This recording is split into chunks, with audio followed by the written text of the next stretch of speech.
On April 9th, 2017, United Airlines flight 3411 was going from Chicago to Louisville when United Airlines realized that the flight was overbooked and no one was eager to give up their seat to allow for takeoff. Eventually, United Airlines called in security, who proceeded to forcibly remove Dr. David Dow from the plane. It was the horrifying viral moment seen around the world. Oh my God! 2 years ago, Dr. David Dow, forcibly removed from an oversold United Airlines flight by aviation security officers after refusing to give up his seat to make room for United employees. No, I'm not going. Today, Dow speaking publicly about the incident for the first time. While this event made national news, many people thought that the reason that Dr. Dow was removed was because of racial discrimination, since Dr. Dow was in fact Vietnamese. While this might have played a role in how he was treated, the way he was chosen was through an algorithm. The algorithm crunched numbers like how each passenger paid, how often they flew with United, and whether they were a part of the rewards program. The algorithm likely determined that Dr. Dow was the least valuable customer on the airplane, and thus would explain why he was removed. Algorithms are everywhere today, thanks to the rise of technology in the 21st century. While some algorithms exist and function as expected, some algorithms give rise and support to racial and other discriminatory tendencies that exist in our society today. But first, what is an algorithm? Well, put simply, an algorithm is a set of step-by-step instructions that solve a given problem. For all intents and purposes, let's use the example of cooking dinner. We start solving this problem by identifying our ingredients, which is in this analogy is the data that the algorithm uses. The nice thing about an algorithm is that the cook gets to make choices about what ingredients to include in their meal. This is also true for an algorithm, as the developer has full control over what agenda the developer wants to impose onto the algorithm. This agenda will vary depending on who the developer is. In the cooking dinner example, a mother might try and make a meal with lots of vegetables for her children, whereas a college student might include a ramen packet in their dinner algorithm. The other important part about an algorithm is that the user gets to define success. In other words, what is a successful outcome? In our case of cooking dinner, a mother might define a successful outcome as whether her child ate vegetables for dinner, whereas a child might say that a successful outcome is whether they ate Nutella at dinner. The point is that we, the builders of the algorithm, impose our agenda onto the algorithm. Then, based on the data we give it, the algorithm will follow a step-by-step plan to come up with a solution to the given problem. The exact way an algorithm is developed is never exactly the same, but there are 3 major elements that make an algorithm work as intended, and the developers make sure that their algorithms have all of these features in place. The first feature is sequencing. In other words, does this algorithm follow a step-by-step set of instructions to solve the given problem? Many developers will use flowcharts and pseudocode, which is like writing code, just using English and extremely basic programming syntax, to help illustrate what the step-by-step process will be before they start developing. Next, an algorithm must have selection. If an algorithm is going to do its job and actually report back an accurate result, then it must be able to make decisions on what process to follow depending on the inputs given. This is usually done in programming with true-false statements, where if a certain condition is met, then the algorithm goes through a certain step-by-step process. Otherwise, it goes through a different step-by-step process. Finally, an algorithm must have iteration. Oftentimes, algorithms will need to repeat a certain set of commands over and over again in order for the commands to work. It's really inefficient if you simply write down the same code over and over again. Additionally, since an algorithm must work for all possible inputs, a developer can never know the exact number of times an algorithm will need to repeat code, meaning that simply retyping the same procedures will cause the algorithm to not work. As such, developers must be able to include structures in their algorithms that allow an algorithm to repeat certain steps without listing the same commands over and over again. Once an algorithm has all of these elements, it can go into testing. In order for an algorithm to work, it must work for every single possible input. As such, developers will often use a process known as empirical analysis, which is fancy for plugging in random data points and seeing if the algorithm works as intended. For example, when testing a simple algorithm with integer inputs, I could throw a negative number at the algorithm and see if the program crashes. This would let me know whether or not negative values will work with my given algorithm. I can continue doing this by testing other important integers, such as 0, really large positive integers, really small negative integers, etc. You get the idea. However, this method can only point out the faults in an algorithm and never truly prove that an algorithm works for every test case, as this would require the user of the algorithm to plug in an infinite number of values, which is simply not feasible by a human being. At this point, developers will try and prove that their algorithm works for all input values by using Proof By Induction, which is a mathematical tool that successfully proves that every single possible input will indeed work. I won't go into detail about Proof By Induction simply because it's not the main focus of this video, but if you're interested in learning more about Proof By Induction, you can check the work cited in the description, and I'll also link to some other useful tutorials on this topic as well. Because an algorithm solves a problem based on human input, it means that every algorithm reflects the priorities and judgments of their human creator. This means that algorithms actually aren't objective, even though they're carried out by computers. This is a problem because companies that develop the algorithms tend to market them as objective. This leads to many algorithms being used right under our noses due to algorithms being marketed as mathematically complex but completely objective and therefore rid of human bias. While most algorithms are used indeed for good intent, some algorithms can cause destruction among large groups of people, specifically minorities. Since these algorithms remain completely invisible to us, we don't recognize the true implications that these algorithms have on our society. This can really be seen with a field of computing known as machine learning, which is a process where you write an algorithm that continuously teaches itself to respond in a certain way based on the data input. However, if you do not have a large enough collection of data, usually thousands upon thousands of data entries to train that algorithm, then your algorithm is more likely to make an incorrect decision due to not analyzing enough data to be able to effectively distinguish between each possible outcome. And this decision has the potential of impacting a large number of individuals depending on the use case of the algorithm. As such, companies can get away with marginalizing groups of people without other people taking any notice on the issue. To see an example of this, check out this next clip of two students interacting with technology for fun. Oh you wanna play some Pokemon Go? Yeah, man, for sure. Let's go do it. Okay. Hey, there's Pokemon over there. Let's go. Oh, wow. Why are there so many on campus but none in the Logan neighborhood? Why would I want to go Pokemon hunting in the Logan neighborhood? But isn't it unfair for people in the Logan neighborhood? Shouldn't they have a chance to catch them all? But it's like safer here than in the Logan neighborhood. Wouldn't you want to keep kids safe? Pokemon Go was the first augmented reality game of its kind, bringing the Pokemon that you know and love into the real world. The app contains Pokemon to catch at real-world locations, forcing you to get on your feet and walk to these locations to catch the Pokemon. Walking around and exploring also gives you the opportunity to find gyms and important locations on the map, which you can beat to place your Pokemon in charge of said gym. Pokemon Go is one of the many systems that exemplifies redlining in its algorithm that determines which Pokemon show up in certain spots on the map. Essentially, Pokemon avoid spawning in quote-unquote dangerous neighborhoods. This faulty system is not the only one of its kind, and is even used by systems as common as Google Maps. Coined the term avoid ghetto feature, Google Maps' safety feature helps pedestrians and drivers avoid unsafe neighborhoods, weather, and traffic conditions. Some say that this further pushes stereotypes of Black and Hispanic neighborhoods being unsafe. However, most argue that this algorithm in place is simply doing its job. On a larger scale, this may have more influence. This inversely causes a hindrance in the economics of Black and Hispanic communities, as the algorithm will cause people to travel to so-called safer, white-owned businesses.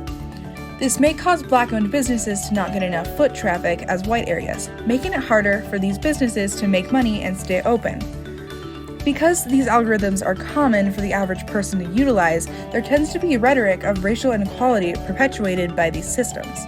These racial ideologies and myths push the false stereotype about who is dangerous or criminal, persuading people into avoiding culturally non-white communities, and therefore widening the gap between different racial groups in America.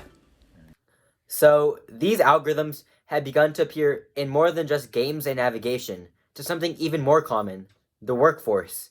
As more and more businesses start to resort to these hiring algorithms, where a computer uses a 30-minute test to evaluate the strengths, and the weaknesses of a potential candidate for a job, there are more ethical factors to discuss.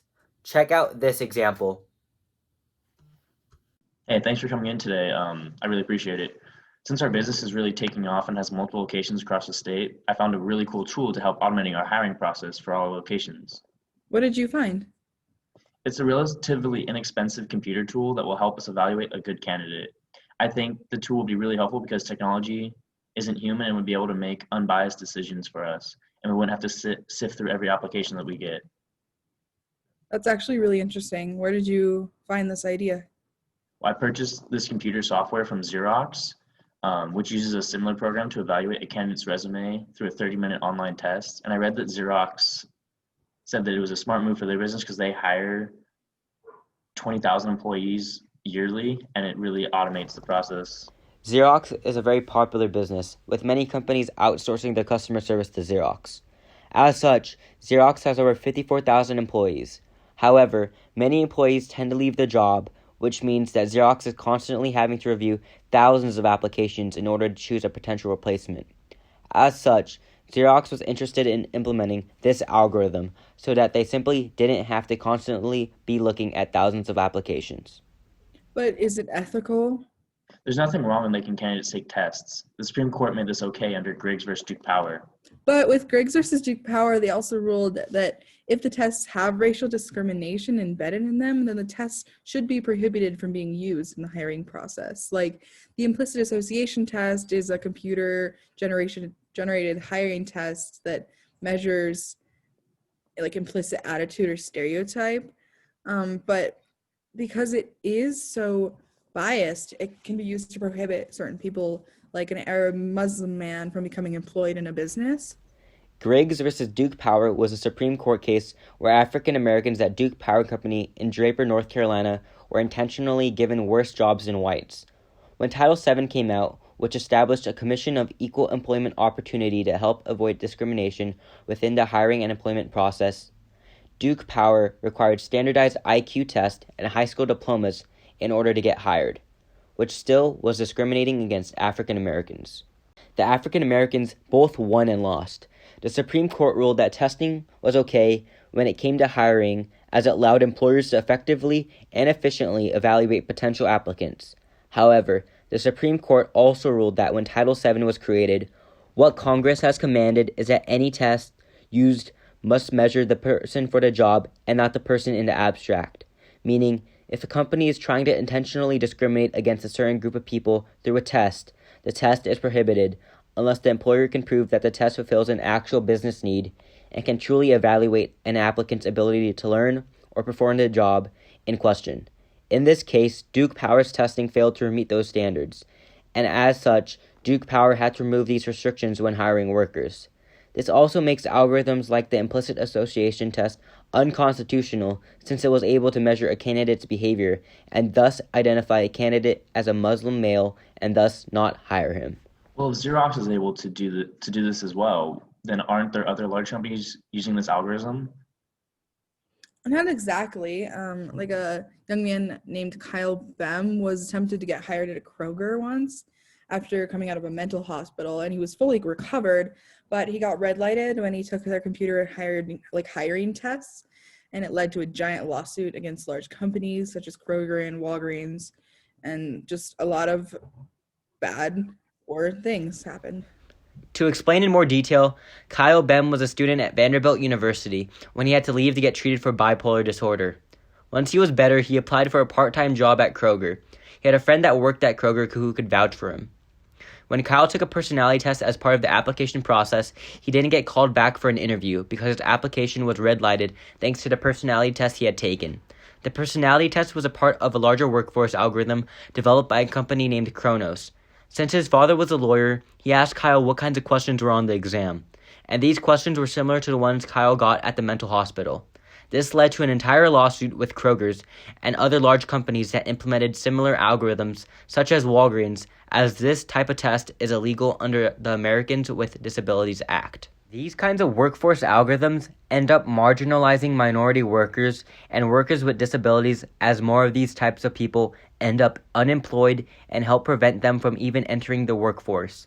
The stereotypes around these people also become stronger as people have an inherent bias towards unemployed people, possibly considering them lazy. This makes it harder for these marginalized people to easily assimilate into society. Maybe this computer algorithm is not what I thought it was cut out to be, but how can we manage to hire people when we're a relatively large organization? Yeah. So what if we created a team that was specifically focused on the hiring process? That way we can not be in charge at looking at a lot of applications and sifting through them, but we can also still hold the team accountable when they try to put people on board, and it'll reduce the bias that people hold. Wow, that's a great idea. I don't know why I didn't think of this at first. Let's go implement this in our business. Yo, Max, look, there's a Pokemon gym here. Oh crap, that's the police station my dad works at. Oh, really? I didn't know your dad was a police officer. Yeah, you want to hear something cool? Yeah. My dad said that they're going to implement this thing called Predpol. Predpol is a location alerter for police officers. The algorithm utilizes pre-existing crime data to decide where officers should be sent. If an officer is sent to a neighborhood and makes an arrest, the software takes this as indicating a good chance of more crimes in that area in the future. Places such as the Logan neighborhood in Spokane have been on Predpol's radar. Can't believe your dad's police force is considering using Predpol. I heard about that, and that's totally unfair. It just assumes things rather than having evidence. It's not fair to places like the Logan neighborhood. According to a notable example of predictive policing, the Chicago Police Department ran one of the biggest person-based predictive policing programs in the United States.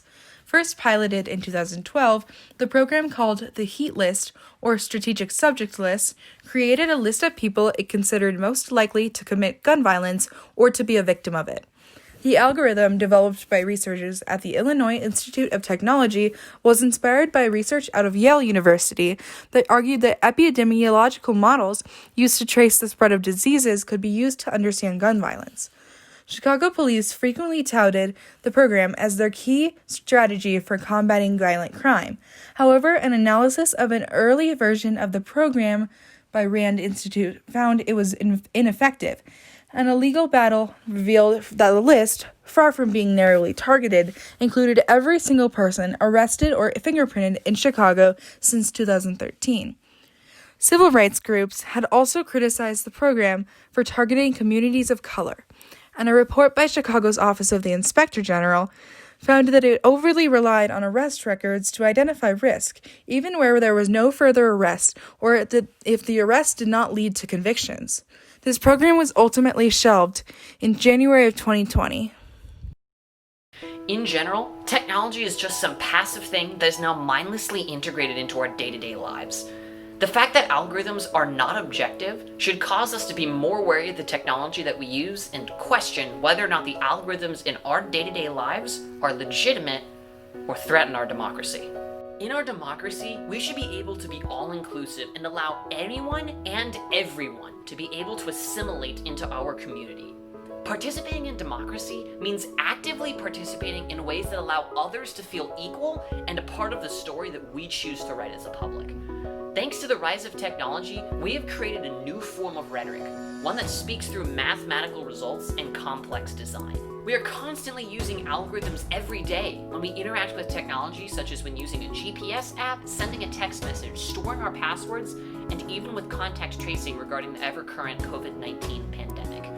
By using these algorithms ourselves, we are using technology to actively support racial and minority discrimination.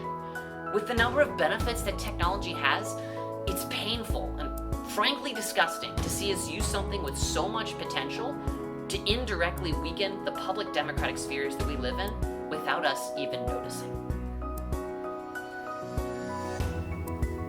Thank you so much for watching this video. We hope that you learned something about how important algorithms are in society and the potential that they have to be completely destructive in the world that we choose to live in today. If you're interested in learning more about this, go ahead and check out the links in the description where we've got links to our works cited page where you can check out all the sources that we used, as well as some other additional tutorials that I found useful.